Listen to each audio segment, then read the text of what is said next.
disclosure. That's what my gut says. I don't have any evidence to support Sure, that personally, but that's what I believe is happening. Because especially when the Vatican came out with that statement several months ago that it's okay to believe in aliens, I said to myself, well, this is completely out in left field. Why would the Vatican even make a statement like that? It really got me thinking that perhaps this is some type of preparation for an inevitable full disclosure.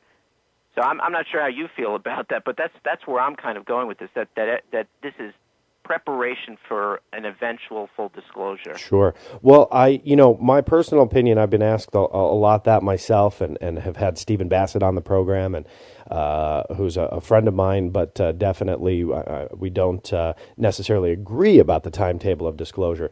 My personal opinion, I don't think it's going to happen, only because I don't think the government has to come clean. I was excited to hear that the Catholic Church said what they did, because I think it makes sense. I mean, when you really get down to looking into how big the universe is. I mean, I know that this is one of the oldest arguments in the book. Well, look how grand the universe is. Well, honestly, look how grand the universe is. We're probably not alone. And to believe that another entity is out there, I think, if you believe in the higher power, if you believe in God, God not only created us, he created everything that's out there. And if it's another life form that comes along with it, absolutely, it's okay to believe in that. So on the religious standpoint, I was very excited to hear that. As a preparation for disclosure, you have an excellent point. It's absolutely a possibility. I just don't think that the government or the governments in the world have to really consider disclosing the truth, quote unquote. Let's say there is this massive cover-up.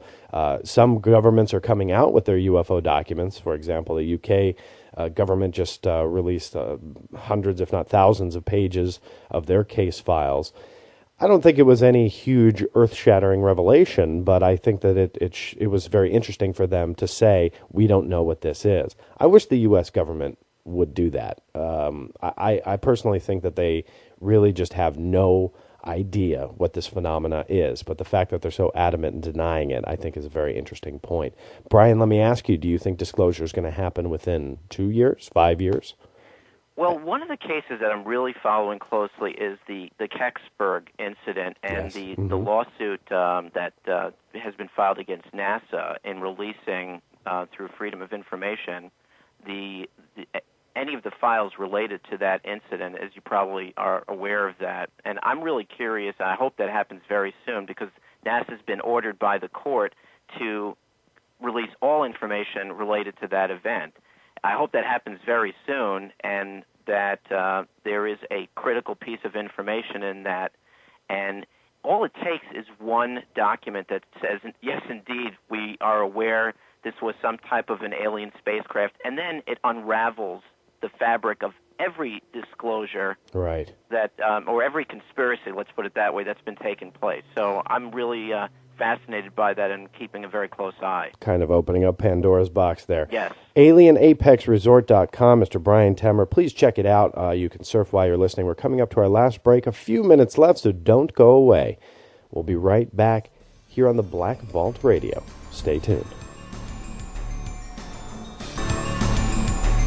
Welcome back to the Black Vault Radio. I am your host, John Greenwald Jr. We're finishing up with Bryan Temmer on the alien theme park that he has planned for Roswell, New Mexico. Check him out online, www.alienapexresort.com. Brian, we just have a couple minutes left, but I have to first off tell you, it is an amazing idea. It was such a great pleasure to have you on the program. We've been planning this for a little while now. And to hear more about the idea and the passion you have behind it has been a lot of fun for me. So I do wish you all the best of luck. Let me ask you, what's next for you? What do you, even with the theme park or away from it, what's next for you? Well, what's next is to find a way to make this happen. Like I said earlier, even on a small scale, I just have to get this out there, and I'm very passionate about it, and I'm not going to quit. Continue to do my day job so I could feed the family, but keep this passion alive and just share it with as many people as possible. I know in my heart, John, that there is somebody out there that is just waiting to come forward and say, you know what, Brian, this is a great idea, and I'm going to help you make it happen. So I'm keeping my fingers crossed that there are many billionaires listening to your show and other shows that are ready to take the leap and share this vision with the world. I hope so, too. Again, www.alienapexresort.com. And before I lose you, I do want to just learn a little bit more about you. When you're not thinking about UFOs and all this good stuff, what are you doing? What are you filling your time with?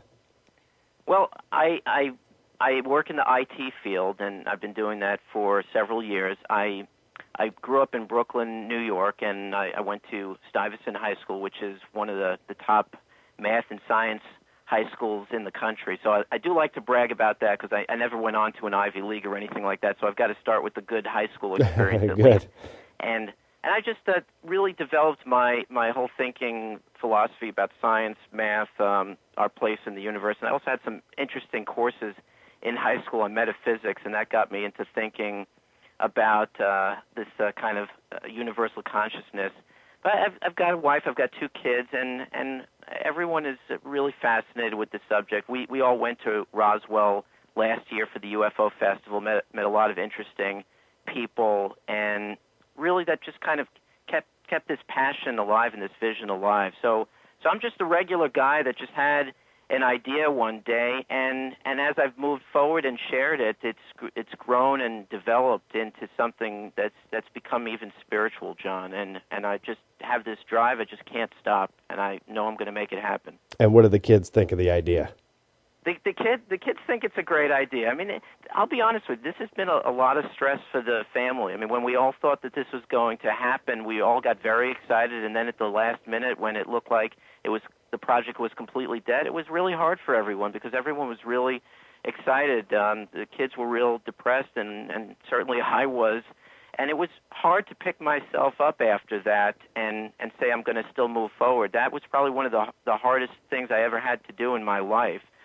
That's the stories that you always hear about, but the guy that's reached rock bottom, that I just really had this the weight of everything pushed on me at once, and I didn't know how I was going to move forward. And I just said, just stand up, put a smile on your face, and try to make this happen, and don't give up. And that's what I did, and I still continue to do. Well, definitely don't. You have my blessing. I hope everything works out for you. Bryan, it was a great pleasure to get to know you a little bit better. I appreciate you taking all my questions that I threw your direction. I truly appreciate it. And again, good luck with your venture, Alien Apex Resort.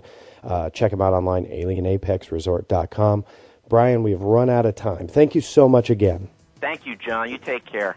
And thank you all for listening. We'll see you next time right here on BVRN and the Black Vault Radio. Take care.